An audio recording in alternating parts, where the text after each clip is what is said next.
They say loyalty in the rap game is rarer than peace at an awards show. And when it comes to Eminem and 50 Cent, that loyalty has been tested like never before.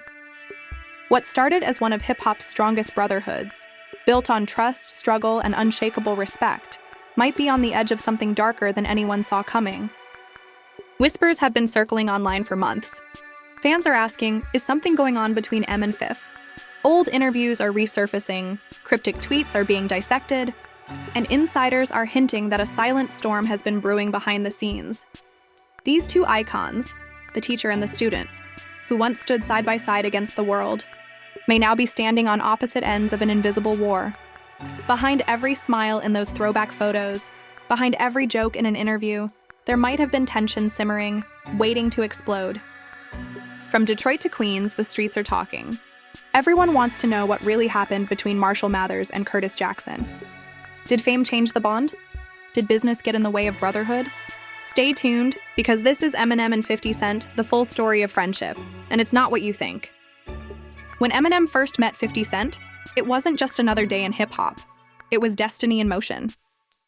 It was 2002, and the rap world was brutal, competitive, and filled with snakes wearing smiles. Eminem was already a legend, the white boy from Detroit who tore down barriers and rewrote the rules. On the other hand was fresh off the streets of South Jamaica, Queens, a man who'd been shot 9 times and lived to tell the story. But what people don't know is how close that bond actually became, and how deep the cracks would later run. At first, it was all brotherhood. Eminem saw 50 as a mirror of his younger, hungry self, raw, fearless, and impossible to silence. When M heard Wanksta, he didn't just nod, he said, "This dude's next." Within days, he called Dr. Dre and said, "We need him. Now." And just like that, 50 was signed to Shady Aftermath. Their chemistry? Unmatched. Their energy? Dangerous. Their loyalty? Seemed unbreakable. The two became inseparable, performing together, laughing backstage, defending each other in interviews. When the industry tried to box 50 out, Eminem stood by him. When critics called 50 too street, M said, "That's what makes him real." But behind the scenes, the industry was watching and plotting. Because nothing lasts forever in hip-hop. It started small. Whispers from executives, subtle tension in studio sessions. 50's rise was too fast. His album Get Rich or Die Tryin' exploded. Suddenly, he wasn't just Eminem's protege. He was a global phenomenon. His name was now bigger than the man who signed him. And that's when the first crack showed. One night, backstage at an award show, an insider claims Eminem was seen pacing, watching 50 take interviews, cameras flashing. Someone said M muttered, "They love him now more than me." It wasn't jealousy, it was fear. Fear of being overshadowed by his own creation. But Eminem, ever the loyal one, buried it. He smiled for the cameras, he cheered for 50. And 50? He noticed the change, but didn't say a word. Then came the massacre era. 50 was on top of the world. Movie deals, vitamin water, G-Unit clothing. He was living like a mogul. But Eminem? He was slipping deeper into his own demons, battling addiction, depression, and the weight of his fame. The calls between them became shorter. Studio sessions grew colder. Then one night, 50 called and M didn't pick up. Not that night. Not the next. Not for weeks. Fans didn't see it, but their inner circle did. Dr. Dre reportedly told someone close, "They both need space, or they'll burn each other out." Still, when M came back in 2009 with Relapse, guess who showed up at the video shoot to support him? 50, no hesitation. No cameras needed. But that reunion came with new pressure. The internet had evolved, and so had the rumors. People started twisting stories. 50's only loyal when it benefits him. Eminem doesn't promote G-Unit anymore. They're done. And then came the interview, the one fans still talk about. A reporter asked 50 Cent, "Would you still go to war for Eminem?" 50 smirked, looked down, and said, "I'll always respect M, but war? That depends who's standing with me." That single line, "depends who's standing with me," broke the internet. Fans were shocked. Did 50 just throw shade at his mentor? Clips went viral, comment sections flooded with theories. Some said 50 was tired of being seen as Eminem's student. Others believed it was M who had distanced himself. But the truth, it was deeper. Behind closed doors, there were business tensions. Shady Records and G-Unit had money disputes, royalties, tour cuts, licensing deals. Both men had teams whispering in their ears, stirring the fire for their own gain. And while neither Eminem nor 50 ever addressed it publicly, those who knew them said you could feel the frost in the air. Then, one day, a private call leaked online, a 17-second clip that nearly broke the internet. In the audio, a voice sounding like Eminem said, "I put him on. He forgot who helped build his empire." Another voice, possibly 50's, responded coldly, "I didn't forget. I just outgrew the hand that fed me." The clip spread like wildfire. Fans divided instantly. Team M, Team Fifth. The Brotherhood that once symbolized loyalty now looked like another rap tragedy in the making. But what no one realized, not even the fans, was that someone was feeding both sides false info. A mysterious figure in the industry wanted them to turn on each other. Why? Because united, they were unstoppable. Divided, they were profitable. As whispers grew louder, Eminem retreated from the spotlight. 50, ever the strategist, turned pain into publicity. He posted cryptic captions, "Loyalty's rare, especially when it's bought." Eminem responded days later with an unreleased freestyle leak. "You eat off my plate, then complain about the flavor? That's betrayal served cold." And just like that, the war went public. The fans were split. The blogs feasted. Two brothers, now facing off across the digital battlefield. But underneath the noise, beneath the interviews and leaks, both men still carried a silent truth neither could admit. They missed the Brotherhood. Because for all the fame, money, and power, the one thing they couldn't replace was trust. And that's when the real story began. The story of how friendship, fame, and ego collided and nearly destroyed two of hip-hop's greatest icons. By early 2010, the tension between Eminem and 50 Cent was no longer just a rumor. It was an open secret whispered through every studio hallway and radio station. What once looked like unshakable loyalty was now a cold war behind platinum plaques. Insiders claimed the final straw came during the planning of Eminem's recovery album. 50 expected to be on it. After all, they'd promised to reunite on a track that would remind fans of their glory days. But when the album dropped, his verse was nowhere to be found. 50 allegedly called M's manager, furious. "I gave him everything," 50 said. "How do you drop an album called Recovery and forget the man who helped you survive the fall?" But the message never reached M the way it was meant to. Somewhere along the line, a publicist, a label rep, a so-called friend, twisted words and played messenger between them. And just like that, trust turned into paranoia. Fans didn't notice yet. They were too busy celebrating Eminem's comeback. Not Afraid was everywhere. Love the Way You Lie was breaking records. But 50's silence spoke volumes. He didn't tweet congratulations, didn't post a shout-out, didn't show up at the shows. And when people asked why, 50 gave that trademark grin, half smile, half warning, and said, "You can't clap for someone who stopped clapping for you." The media ran wild. Beef brewing between M and 50? G-Unit's empire collapsing? Has Slim Shady gone Hollywood? Even Dr. Dre was reportedly frustrated. He told a close friend, "They're letting outsiders rewrite their story. This isn't how it was supposed to go." But it was too late. The streets started choosing sides. Old interviews resurfaced. Fans began dissecting lyrics, looking for hidden shots. In Talkin' To Myself, Eminem rapped about almost dissing Kanye and Lil Wayne. But one line stood out to fans. "I almost turned on the ones who fed me." People swore that line was about 50. It wasn't. But perception is stronger than truth online. Meanwhile, 50 started moving differently. He was no longer that kid from Queens hungry for validation. He was a businessman, a mogul, a TV producer, and with power comes pride. He launched Power on Stars and it blew up. The world started calling him Curtis Jackson again, not just 50 Cent. He'd evolved. But success without the Brotherhood? It felt hollow. Then came the BET Awards of 2015, the night that would change everything. Eminem was being honored with a Lifetime Achievement tribute. 50 was invited to perform a surprise verse in his honor, a symbolic reunion that fans had been begging for. But just hours before showtime, something went wrong. A source backstage claims 50 pulled out, last minute, after a heated phone call. Nobody knew what was said, but one witness swore they heard shouting echoing through the dressing room. 50, you made your circle too tight, bro. You forgot who kept you grounded. Eminem, you act like I owe you my peace, Fifth. I was dying in that darkness. Security stepped in. The call ended, and that night, 50 didn't show up. Fans were devastated. Comment sections were flooded with heartbreak and disbelief. M looks lost without Fif. 50's gone Hollywood now. G-Unit is officially dead. But what nobody saw was what came next. A week later, an old clip of 50 went viral. An interview where he said, "If M calls, I answer." An interview where he said, "If M calls, I answer. Always." And just like that, the internet flipped. People started begging for reconciliation. Memes, edits, fan campaigns, the whole culture wanted to see them back together. Yet behind the curtain, something darker was at play. A powerful exec, we'll call him Mr. S, saw the viral wave and decided to exploit it. He reached out to both camps with a proposal, a joint documentary called Brothers in Bars. The catch? He wanted control of the narrative. Eminem's team hesitated. These teams said yes, for the money. And that's when manipulation hit its peak.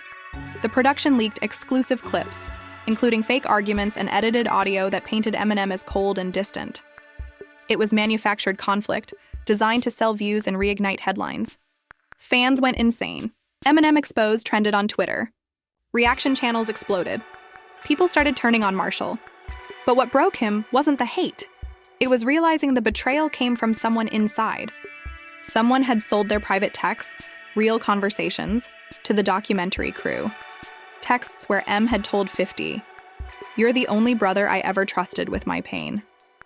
That one leak shattered everything. Because trust once broken doesn't heal. It mutates. For the next few years, they barely spoke. 50 kept growing his empire. Power, BMF, vitamin water, everything he touched turned gold. Eminem stayed reclusive, pouring his pain into bars. When Kamikaze dropped in 2018, fans thought he'd finally addressed it. One line had everyone buzzing, "No man's bulletproof, even if I gave him his vest." Was it a shot at 50? Or a warning to the industry? Nobody knew, and Eminem didn't clarify. Meanwhile, 50 posted a cryptic message on Instagram. "Some people forget who patched their wounds." Funny how amnesia works. And just like that, the Cold War reignited. Only this time, it wasn't about money or fame. It was about pride. Behind the camera, Dre tried again to fix things. He invited them both to the studio, quietly, no press, no entourage. The energy in that room was tense enough to break glass. For an hour, no one spoke. Then Eminem looked up and said, "You think I don't miss it? The Brotherhood? The chaos? I just can't trust what's real anymore." 50 replied, "Trust ain't given, it's earned again. You built me, M, but I had to become my own man to survive." That moment, silence. Dre just nodded. He knew the past couldn't be undone, but maybe it could be rewritten. They didn't hug. They didn't record. But they left that studio knowing something had shifted. Still, the world didn't know. Fans kept speculating, until one night in 2020, out of nowhere, 50 posted a throwback photo, him and M laughing backstage during the Get Rich tour. Caption: "No matter what they said, this my brother for life." The post hit 1 million likes in 30 minutes. Fans rejoiced. They're back. Finally. Real recognizes real. But was it really reconciliation or just nostalgia? Because sometimes posting a memory doesn't mean the pain is gone. Sometimes it's a reminder of what once was and what might never be again. And deep down, both Eminem and 50 knew the story wasn't over. In fact, the real twist was just beginning. By 2021, the world believed Eminem and 50 Cent had made peace. That nostalgic post 50 shared, "This my brother for life," went viral. Fans celebrated. The industry smiled. For a moment, it felt like hip-hop had regained one of its greatest duos. But in the shadows, something was still broken. Because behind every reunion, there's always a story the cameras don't capture. And this time, it involved betrayal from the inside. Rumors began circulating that someone from 50's inner circle had been secretly selling stories to a tabloid blog, Rap Radar Unfiltered. Anonymous sources were leaking private details about Eminem's reclusive lifestyle, his studio habits, and even a rumored health scare. When M's team confronted the blog, the response hit like a sucker punch. "We got this from someone close to 50. That one sentence lit the fuse. Eminem, already wary of the world, went silent again. He stopped responding to 50's texts. He canceled their planned appearance at the Super Bowl press event, where they were both scheduled to speak about performing together in 2022. 50, confused and frustrated, called repeatedly. No response.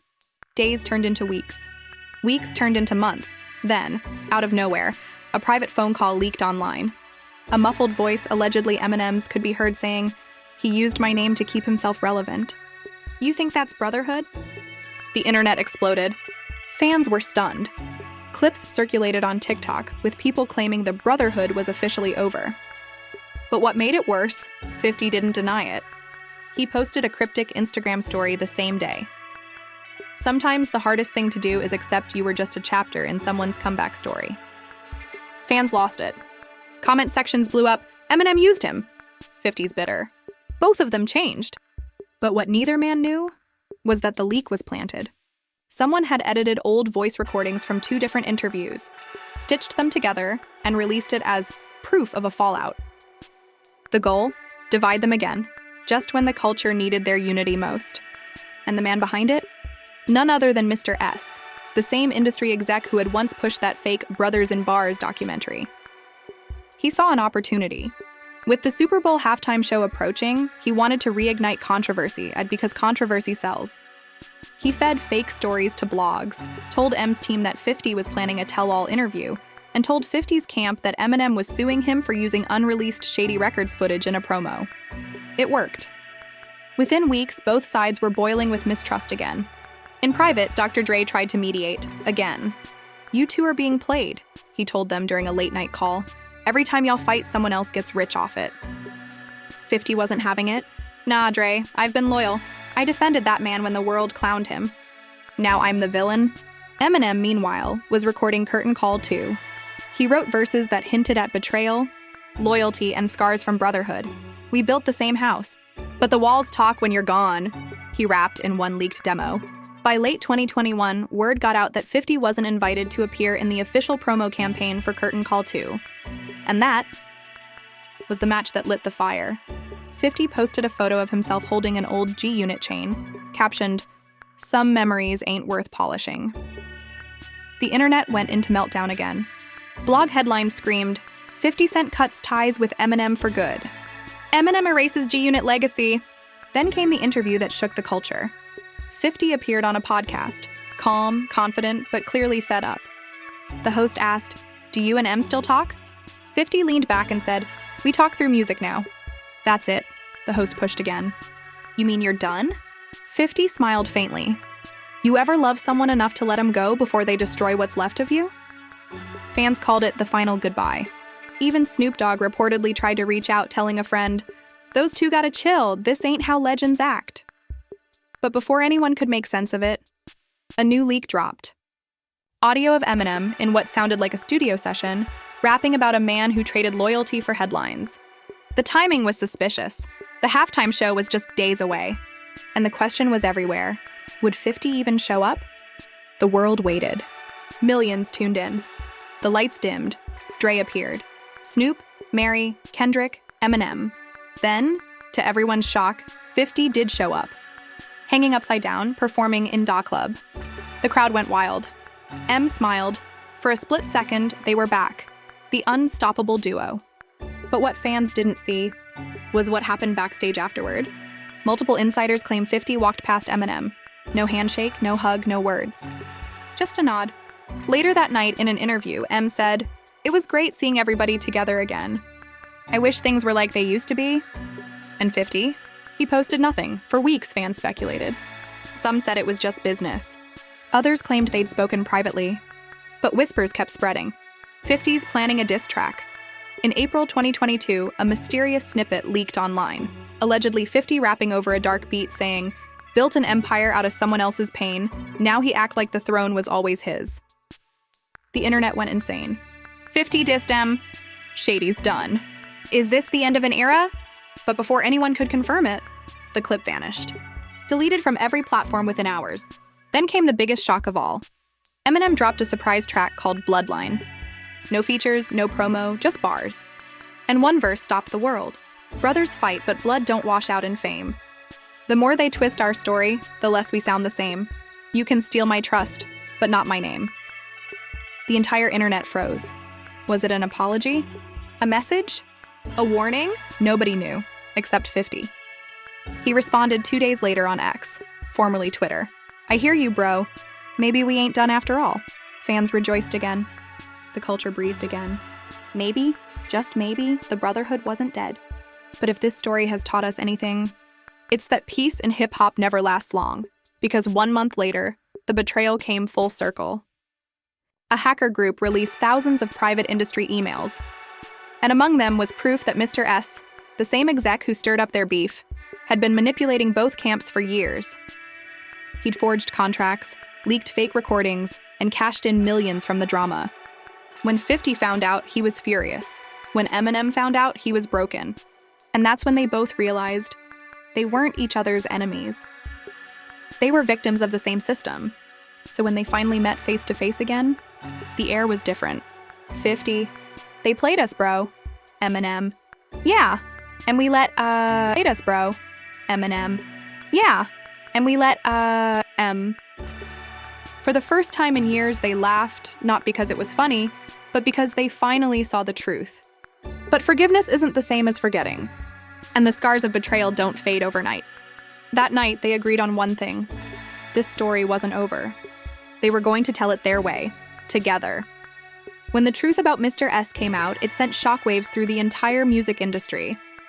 The emails, the contracts, the leaks, it all exposed just how far people would go to pit two legends against each other. Suddenly, the narrative flipped. The same blogs that once thrived on their beef were now begging for forgiveness posts. Eminem and 50 were never the villains, one headline read. They were victims of the machine. But to Eminem and 50, the damage had already been done. Years of trust had been shattered. Words couldn't erase what was said, or the loyalty that was lost. And yet, in that pain, something powerful started to grow again.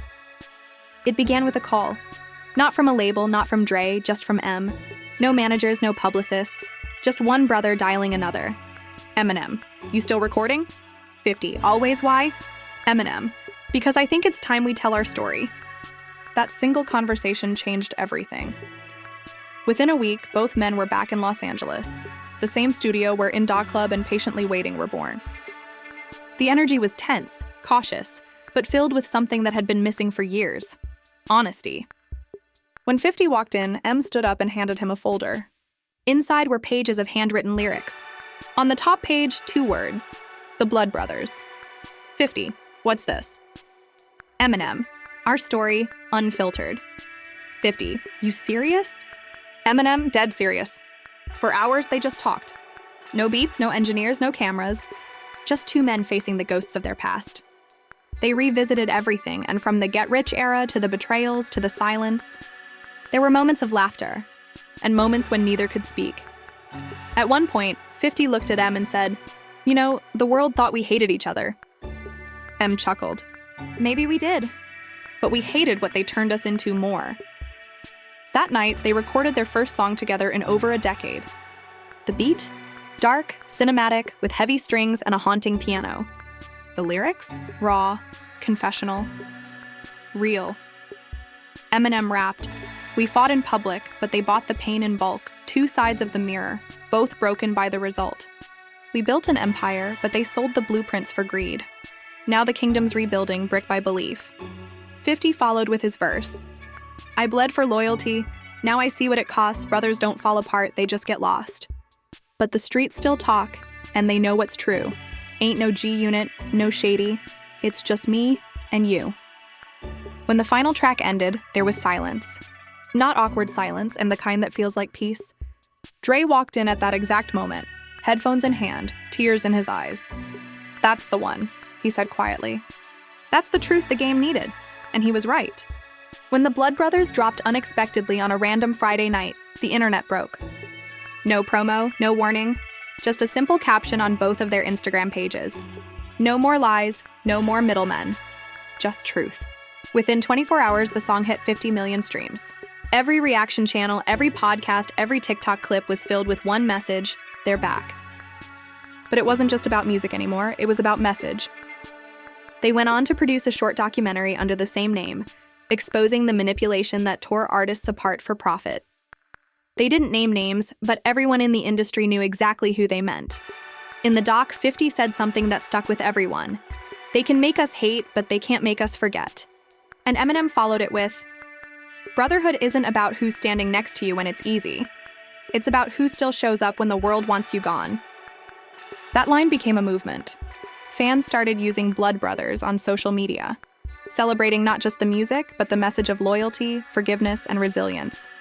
Even younger rappers, artists like Lil Baby, Rod Wave, and Jack Harlow, started referencing M and 50 in interviews. "Those two showed us what real brotherhood looks like," one of them said. But fame always comes with ghosts. A few weeks after the release, journalists tried to reignite the beef. "What about that verse? Was it aimed at Drake? At Diddy?" This time they didn't bite. Eminem smiled in an interview and said, "If they're talking about it, it means we did our job." 50 added, "The old us would have fed the drama. The new us just feed the truth." For the first time in decades, there was peace between them. Not forced, not staged, real peace. And the wildest part, they didn't stop there. Together, they launched a mentorship program for young rappers from Detroit and Queens, a tribute to where they both came from. The goal wasn't fame. It was freedom.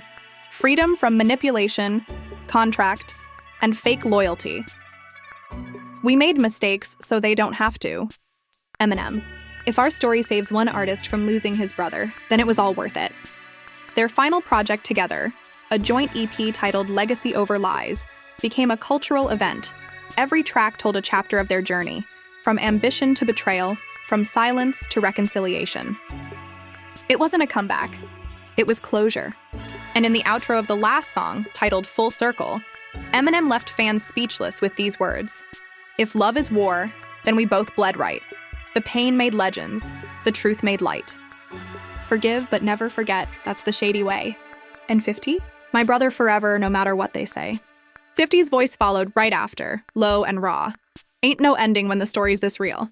Just two survivors, signing the deal they couldn't steal. The screen faded to black. The music stopped, and for the first time in years, the world saw them not as rapper and protege, but as brothers. The industry that once tried to divide them now stood applauding, because somehow, after everything, they turned betrayal into brotherhood, and pain into poetry. And as one fan commented under the final music video, "They didn't just survive the game, they rewrote it." And that's the untold story of Eminem and 50 Cent, the full story of friendship.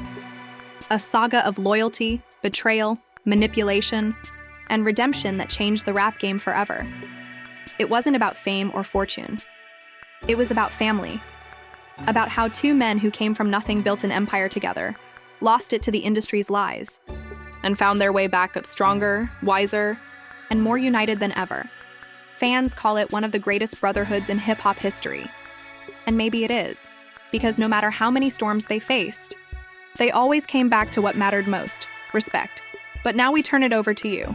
Do you think their bond will truly last? Was their reunion real? Or just another chapter in the rap game's endless cycle of loyalty and loss? Drop your thoughts below. Make sure to like, share, and subscribe. Because at Eminence Daily, we don't just tell stories. We reveal the truth behind them. Stay tuned, because in the rap world, even brotherhood has a price. And this story? It might not be over yet. This is Eminence Daily, where truth hits harder than beats. Where truth hits harder than beats.